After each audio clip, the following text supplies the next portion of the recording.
Assalamualaikum warahmatullahi wabarakatuh. Bertemu lagi dengan saya Eli Gamalianti. Pada video pembelajaran kali ini kita akan membahas materi tentang jaringan. Pada video pembelajaran sebelumnya kita sudah belajar tentang sel. Sel pada organisme mempunyai ukuran yang bervariasi.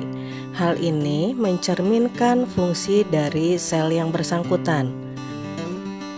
Organisme bersel satu melakukan fungsi kehidupan oleh sel itu sendiri. Berbeda dengan organisme bersel banyak, sel tidak bisa bekerja sendiri, tetapi tergantung kepada sel lain. Sel-sel tersebut akan bergabung dengan sel lain yang mempunyai bentuk dan fungsi yang sama. Gabungan sel ini disebut dengan jaringan. Seperti kita ketahui, ada perbedaan antara sel hewan dan sel tumbuhan, sehingga jaringan yang terbentuk pun akan berbeda. Sekarang kita akan membahas satu persatu jaringan tersebut. Kita mulai dari jaringan hewan. Jaringan pada hewan terdiri dari jaringan epitel, jaringan ikat, jaringan otot, dan jaringan saraf. Jaringan-jaringan ini mempunyai fungsi yang berbeda. Yang pertama adalah jaringan epitel, yaitu jaringan yang menutupi dan membatasi permukaan batang tubuh, baik berupa organ, rongga, maupun saluran yang terletak di dalam tubuh. Jaringan ini berfungsi sebagai pelindung tubuh atau organ, melakukan filtrasi, absorpsi, dan sekresi, serta menerima rangsang. Contoh jaringan ini terletak pada kulit, lambung, usus, dan lain-lain. Yang kedua adalah jaringan ikat. Jaringan ikat adalah jaringan yang berfungsi mengikat antara jaringan tubuh.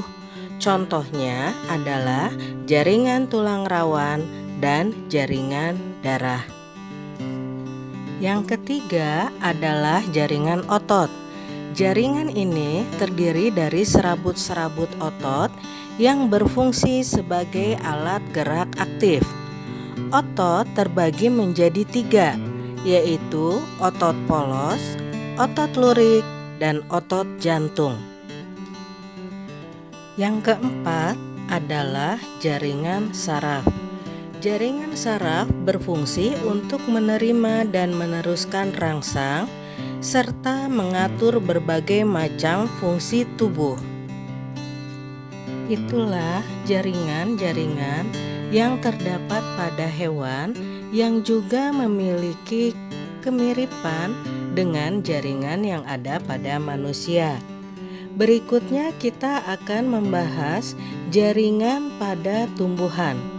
Ada apa sajakah jaringan pada tumbuhan? Jaringan pada tumbuhan terdiri dari jaringan epidermis yang merupakan lapisan paling luar yang berfungsi untuk melindungi bagian yang ada di dalamnya. Berikutnya adalah jaringan parenkim.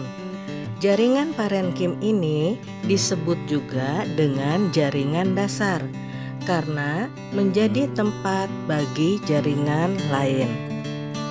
Di dalam tumbuhan juga terdapat jaringan penyokong yang berfungsi untuk menopang berdirinya tumbuhan. Jaringan penyokong ini terdiri dari kolenkim dan sklerenkim.